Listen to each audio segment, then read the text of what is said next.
কাঁচাবাজ করতেছে, আমার চোখ দিয়ে দেখেন কীভাবে পানি বেরিয়েছে। ওর বাসায় এসে রান্না করে খেতে যেয়ে দেখেন কান্নাকাটি করা লাগতেছে, এটাই বাস্তব। হ্যাঁ, অফিস শেষ করে বাসায় ঢোকার পর ফ্রেশ হলাম। ফ্রেশ হওয়ার পরে মাথায় আসলো যে আজকে রাতে তো খাওয়া লাগবে, কি রান্না করতে হবে, রান্না কি আছে ফ্রিজে, রান্না নাই হয়তো বাজার আছে কি দেখতে হবে। তো দৌড় দিয়ে ফ্রিজটা ঢাকনাটা খুলে দেখতেছি বাজার আছে কিনা। যাই হোক বাজারটা ছিল, ভালো হয়েছে, এই টেনশন থেকে বাঁচলাম। আগে রাখা ছিল, মনে ছিল না। তো আজকে আমি এটা দিয়ে আজকে রাতে রান্না চালিয়ে যাব, খাওয়া দাওয়া শেষ করবো। তো কি করতেছি এই ভিডিওতে ফুল দেখেন, কি করবো পেঁয়াজ কলি দিয়ে সিম দিয়ে।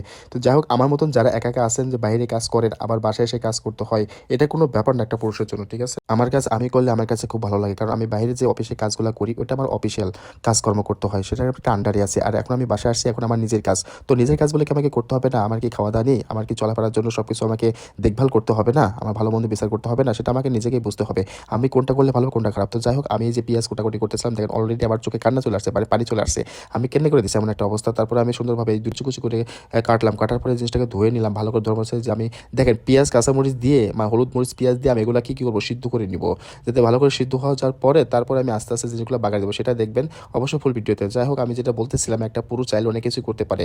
আপনারা অনেকে জানেন যে অফিস শেষ করে এসে কার ভালো লাগে এগুলো কাজ করতে, আবার বাসায় এসে তো যেহেতু আমাকে খাওয়া দাওয়া করা লাগবে, আমাকে থাকতে হবে, আমাকেই এগুলো ব্যবস্থা করতে হবে। তো আমার ভালো লাগার একটা দিক একটা কাজ করে যে আমার কাছে তৃপ্তি মনে হয় যে আমি নিজে রান্না নিজে করে খাই, খুবই আমার কাছে ভালো লাগে।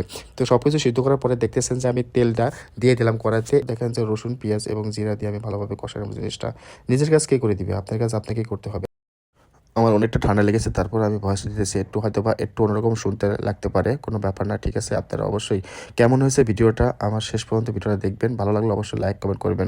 নিজে নিজে কাজ করি এবং অন্যকে দেখার সুযোগ করে দিতেছি, যাতে আমার এই কাজগুলো দেখে অন্যজনরা উৎসাহিত হয় যে কাজ করতে পারে, না কোনো ব্যাপার না, একটা পুরুষ সব কিছু করতে পারে। তো সবসময়ের জন্য আমি আপনাদেরকে আমার ভালোবাসা দিয়ে যাবো ইনশাল্লাহ। তো অবশেষে আমার এই ভাজিটা হওয়ামুখো হয়ে গেছে। তো সিম ভাজি আর ফুলকা দিয়ে আমার এই রান্নাটা অনেক মজা লাগে ভাজিটা।